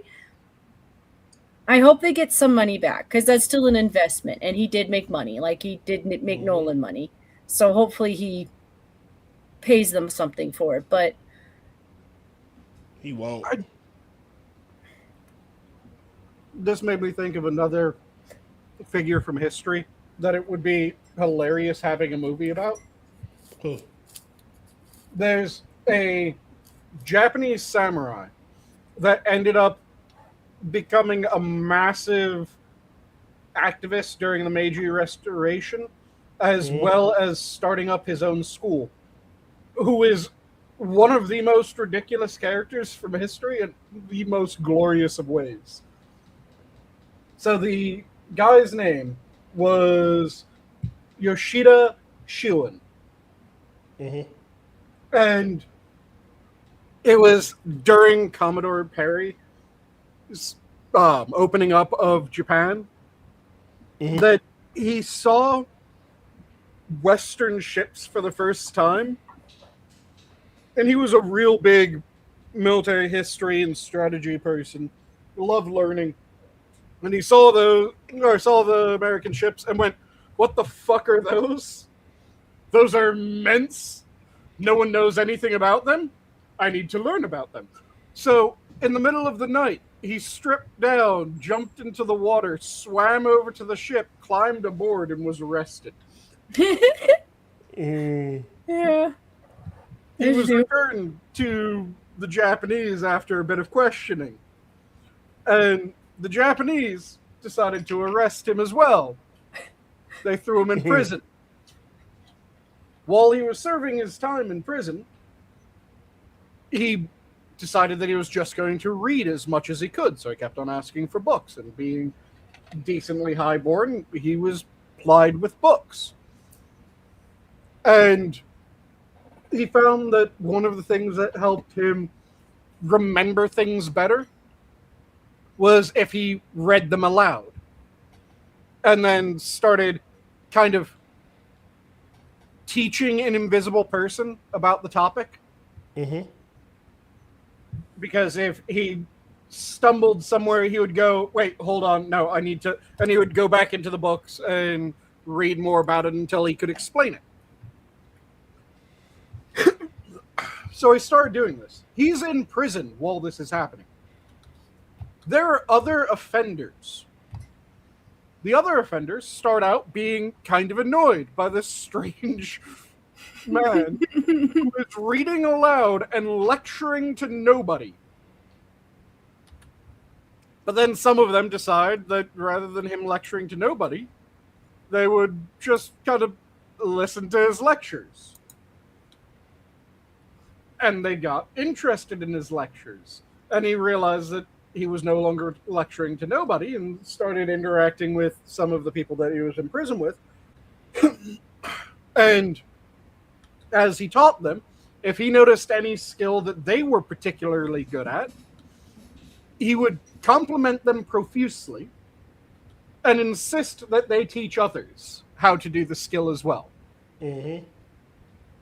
So while he was in prison, he started up a prison school, effectively. Yep. Where it was just people teaching about whatever the fuck they knew about. So That's funny. There wasn't really a clear distinction between the students and the teachers, because someone could be a student as well as a teacher. Because just because you didn't know about this bit of math that someone else knew about, so you were learning that bit of math, you were the best calligrapher of the group. So you're teaching everyone calligraphy. And then he gets out of prison, and his uncle finds out that he just started educating everyone. And he tells him to come stay with the uncle. The uncle then goes, "Hey, I currently run a small school. Do you want to take it over?" Yoshida goes, "Hell yes," starts taking it over. And again, is inviting people that he served prison sentences, his prison sentence with, to be educators at the school, while also finding out what the students at the school excelled at and encouraging them to teach each other, as well as teaching them about what he knew and having other people that he knew that were really good at some topic come in and teach classes on them. Dude ends up educating like the first 4 Japanese prime ministers. Wow. Ends up also getting in a whole heap of shit because at a time frame when classes were kind of breaking down and not everyone was happy about it, he was really big on fuck social classes. Not in the communist sort of way, but in the you aren't born, or you shouldn't just be born into a class. It should be your capabilities determine where you end up. So, yeah, I was born to a samurai family, but that doesn't mean that I'm better than people that weren't born to samurai families. And if someone who's not born into a samurai family is better at fighting than I am, they should get recognition for that. Yes. Not really a popular sentiment at the time. No, not I really. would imagine it wouldn't be. He ends up getting publicly executed. Oof.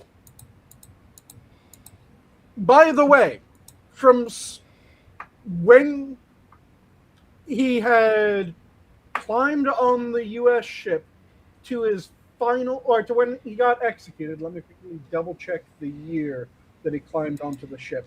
I have the age that he died at, but not the Because Conway's like lovely right next to me. Yeah. age that he climbed onto the ship. But he died at the age of 29. Oh, well, So he'd done all that shit before 29. That's amazing, though. Like, what a life to live beforehand. Yeah. And like I said, he taught like the first 4 Japanese prime ministers. And several of his students taught later Japanese prime ministers.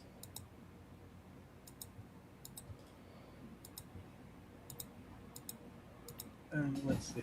See, and that's the type of shit, man. So freaking hot. I hate it. Just calling out. You're breaking up again, Jen. Sorry. I don't even think I'm doing that much. I'm just a little bit away from my mic. Yeah, I was just complaining about the heat. But yeah, there's all these figures from history that are just really goddamn cool. Mm-hmm. And they deserve to have their stories told. And they would be fantastic movies. Because imagine a movie based off of the absolute madness of Yoshida Shilen. It would start off with his life before climbing onto the ship, then his prison sentences, then his education, then, oops, I accidentally inspired a rebellion, and I got executed for it.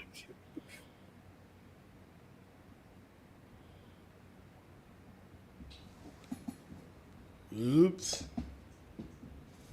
It's a hilarious story that should be taught.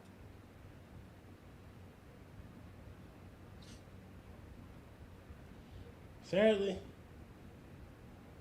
And again, They won't. the movie that would come from that, if it was well done, would be fascinating and funny.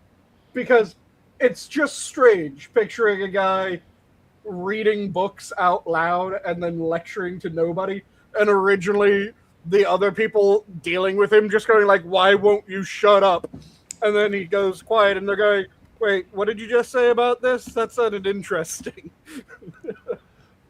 Why won't you shut up? Wait, hold on. I was listening to him. His storytelling is pretty good. Yeah, bring Kinda back storytelling time. Yeah, that's something you don't want to mess with. When people are entertained, they're entertained. Sadly, again, Hollywood wouldn't do it. Yeah, they're boring. I kind of wish that there was a anime about that as well.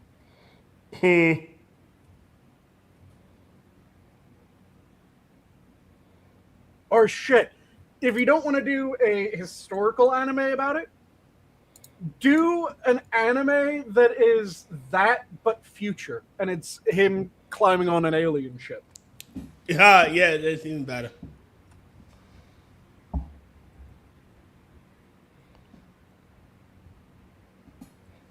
There's so many good stories.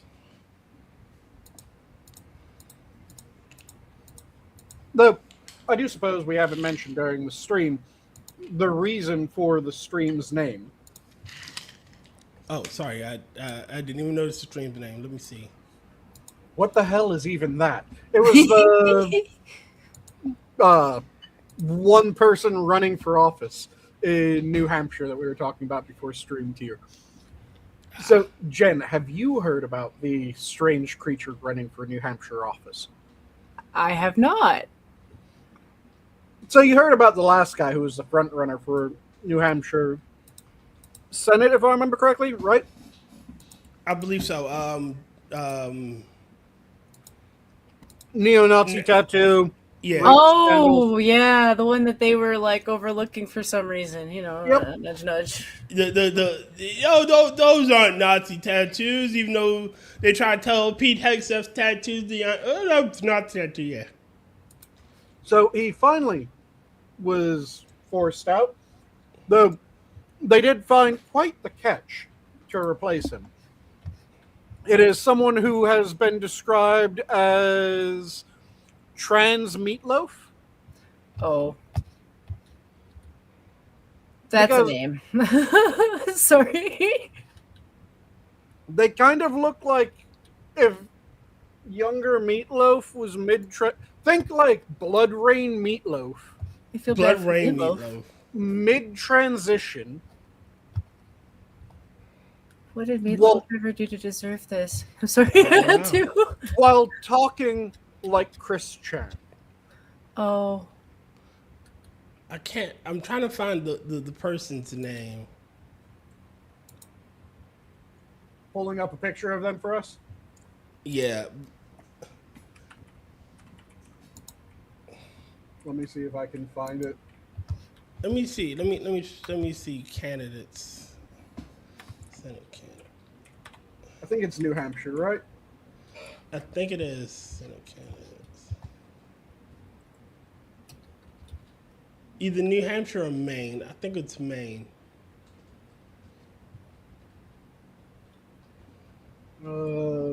Yeah, because it's Maine? I think it's Maine.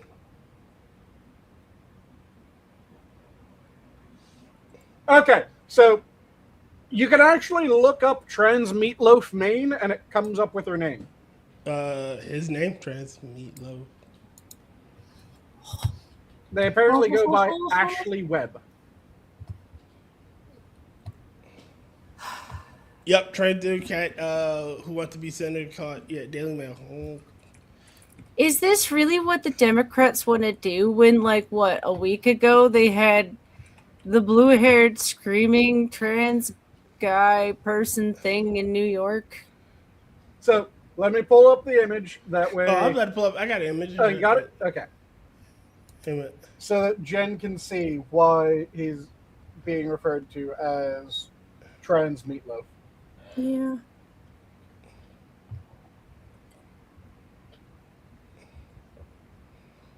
God damn it, all these goddamn. There we go. Trans Meatloaf. Do they have a better picture? There it is. God damn it! Well.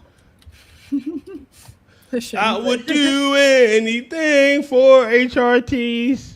I would do anything for HRTs. But I won't do that. No, I won't do that.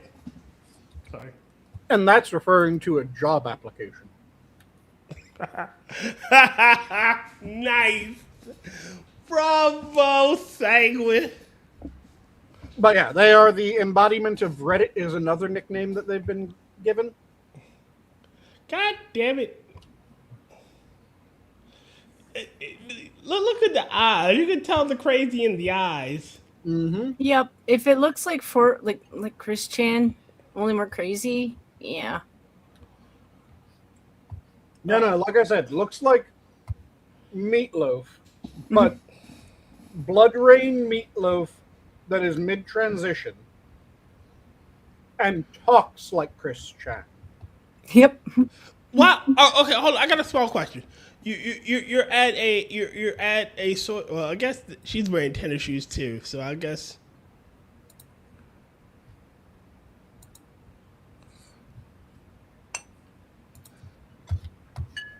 Well, Oh God. Web used an AI generated avatar of a young woman to promote her memoirs. I am Ashley. That is worrying. yeah. Who is voting for these people, though? The same people that voted for Mamadami. Reddit.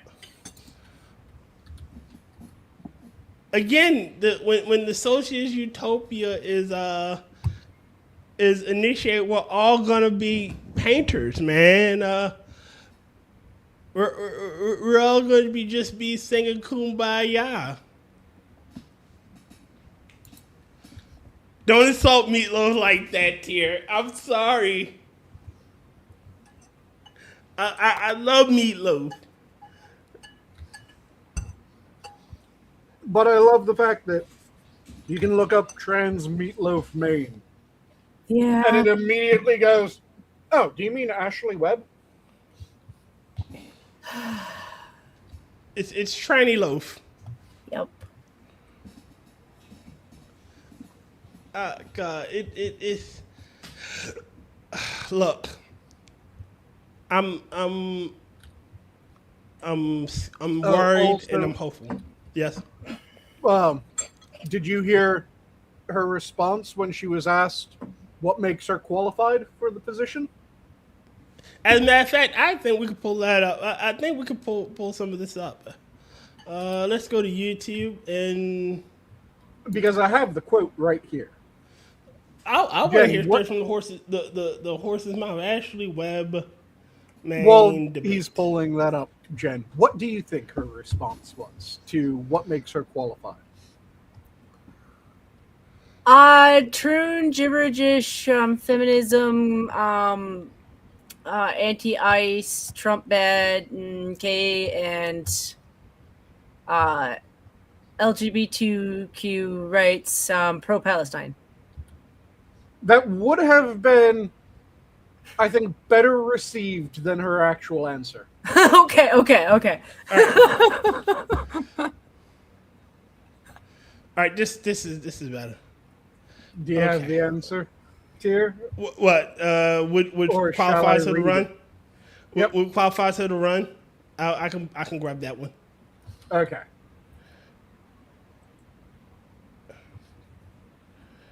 The four candidates on stage were Troy Jackson, Shenna Bellows, Elizabeth Dickerson, and a man who calls himself Ashley Webb. I give you the beautiful reign of Slagathor.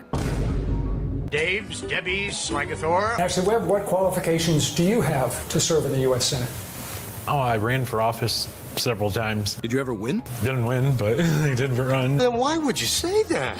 I'm a songwriter, and then I write my own books, and then I suppose my transparency, I wouldn't lie to the people, and I wouldn't deceive the people like we're being deceived right now. Oh my.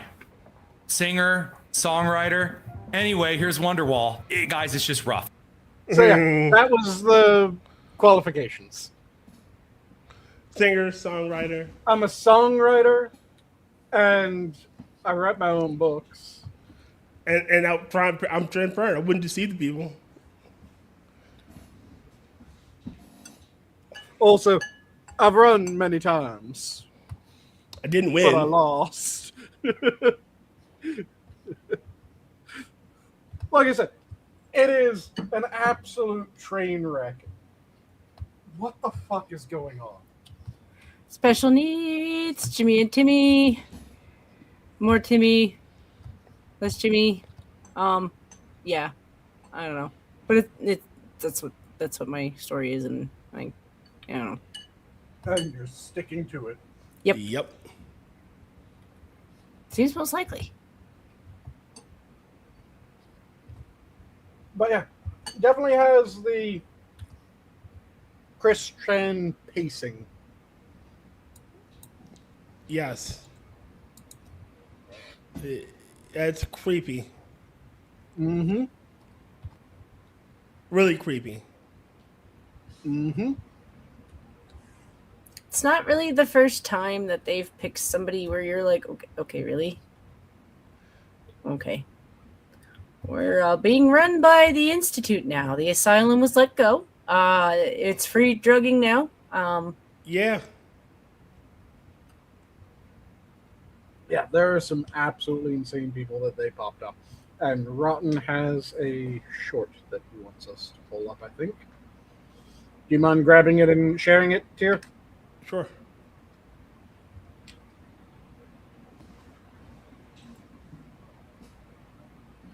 Since the one part that's slightly annoying about StreamYard is I can do most actions. I can't copy a message from StreamYard. All right, hold on.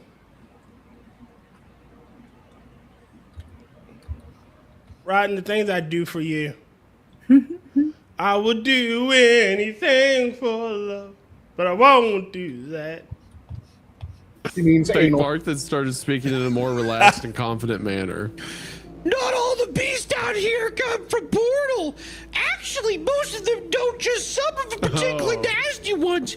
Oh, You okay. met the one the other day. I think you called the tall man. He's a recent immigrant. I think you got passes. He makes up my side and Groovy was the one average ones, but you already do the most powerful ones, don't you? Yes. What the fuck is Wendigo doing? I love Creepcast. It's like Carl Weezer, but he's so Come on, mad Jimmy. he's about to explode. Jimmy, Like, I he's think I'm furious. gonna fucking kill myself. Jimmy, I want you to make me a scientific machine that fucking puts a bullet in my head.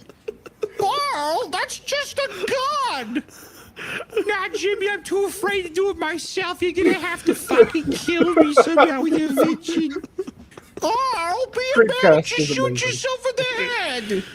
Carl, brain blast.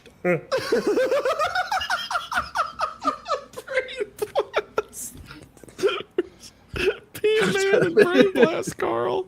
Yeah. Be a man and brain blast all over my ceiling, Carl. Oh my. Jimmy, I'm afraid to brain blast. I want to die, but I'm afraid to do it, Jimmy. Oh no. Carl, my mom wants you to do it. Carl, if you want to have sex with my mom, you're gonna have to brain blast. You'll have to do it in Valhalla, Carl. Yeah. Oh, sit God. at the table with Vikings, Carl. Jimmy, I think if I kill myself in your living room, I'm not gonna go to Valhalla. I think if I kill myself. Fuck are we watching, Rod? I don't think that makes We're me a watching warrior, Jimmy. Carl, it Class- does. It makes you a warrior. Kill yourself. Big Mark that If started you speaking haven't in a more seen relaxed and confident manner. Creepcast before, Tier, it's Wendigoon and Meat Canyon reading creepypasta. That's Meat Canyon? I didn't Yeah. know that was Meat Canyon. That's Meat Canyon. Yep. And it's just them constantly losing their fucking minds with the stories and accidentally making stories not at all scary when they're reading them. Making them slightly better. Some of them it's improvement. Some of them it's like, God damn it, this is supposed to be a tense moment. But then you just have Meat Canyon go off on a wild fucking tangent, or you have Wendigoon make a weird voice for it. It's one of the things that they do in their own stuff too. So you'll they'll be in the middle of cracking their own jokes, and all of a sudden you're like, why do I hear Mickey or Goofy or Donald? Yep. It does make it funnier. It does. I appreciate Fair it. enough. Which one was it that Neat Canyon was just stuck in? Oh boy, the entire time.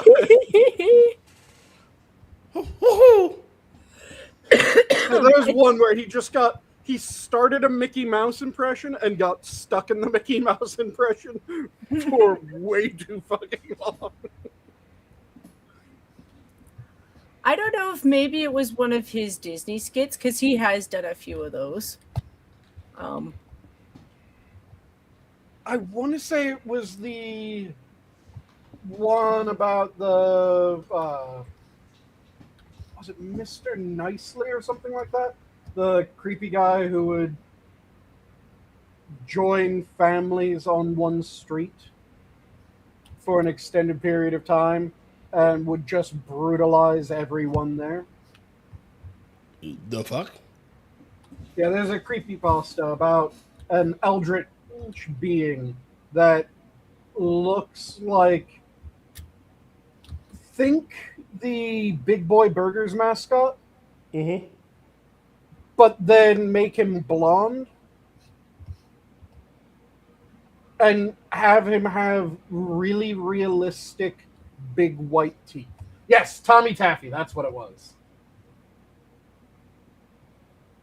And Tommy Taffy joins families, and while he's joined a family, he's making sure that all the boys and girls know how to be good.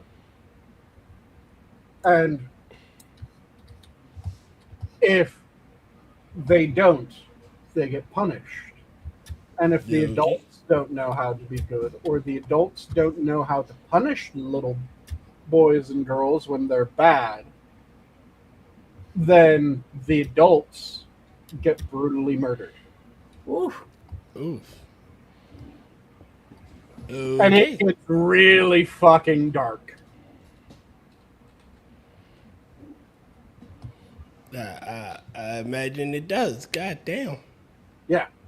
It is an old creepypasta. And like I said, it gets dark. Oof. I hate to cut and run, my friend, but it is 1:30. Yep, it is that time for you. So, parting words?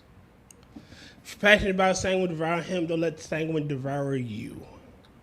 If I hunger, you have no choice in the matter. And yes, Tommy Taffy also punished adults for disobeying Tommy. So if kids disobeyed Tommy or adults disobeyed Tommy, they got punished. If adults tried to step in while Tommy was punishing kids for disobeying Tommy, the adults got punished. And the adults several times tried to kill Tommy Taffy. And Tommy Taffy would just respawn and murder every adult that tried to kill him. Totally fair. Kids are assholes. In a insanely brutal way. Yeah, well, you know. They Like killed one him of first. them gets the Vlad the Impaler treatment, followed by necklacing. Oh, God. Yeah. I mean, never to fuck with Tommy Taffy. Fucked up story. It is properly creepy. But yeah, I think it was that one where he got stuck in the Mickey Mouse voice. So, Jen, parting words. Try not to let the heat get to you. It's almost over, at least for the season. Probably biting my words soon, but try to ignore the bullshit in the world to some extent. I mean, don't let it bite you back, and eat ice cream Mm-hmm. on hot days. Mm-hmm. I would have a hard time deciding which one's my favorite run. I know the ones that I don't like, and most of those, the one thing that always is just way too this no, is when it goes to sexual crimes, shall we say. Those are always deeply uncomfortable. I can read violence. When it goes sexual violence, that becomes a, ooh, I don't like this. Yeah. And I'm going to leave off with mercy to the guilty is cruelty to the innocent. Yes. Mm-hmm. And with that, have a good night, all. The zoo is closed. Good night, guys. Hey, guys. Night. And now I click this, but it takes a couple seconds, so suck it!